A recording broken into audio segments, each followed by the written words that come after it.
Now that you know the musical alphabet, we can talk about the black keys. Black keys are typically called sharps or flats. So, for example, this black key can be called either C sharp or D flat. Let's talk about that terminology. If you're on C and you want to go up a half step, which would be here to the immediate right of C, that would be a sharp.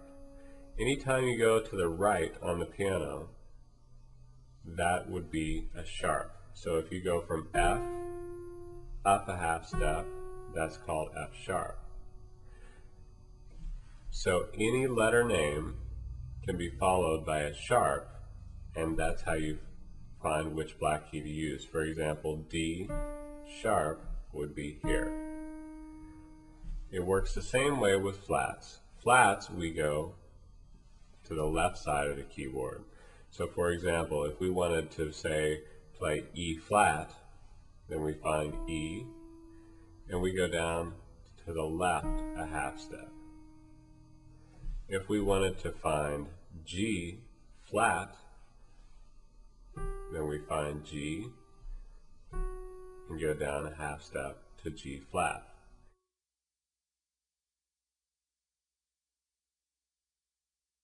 Flats are not always black keys. For example, let's look at F flat. Here's F. If you go down immediately to the left, it's a white note. That's a little bit of trivia. We may run into that eventually, but for the most part, when you hear the word sharp or flat, we are going to be talking about a black key.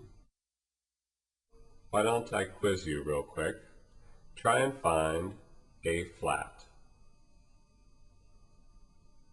Okay, once you've found an A flat, try and find a D sharp. So why don't you take a few minutes, quiz yourself on this, and just get really comfortable with that terminology, sharp and flats, before we go on.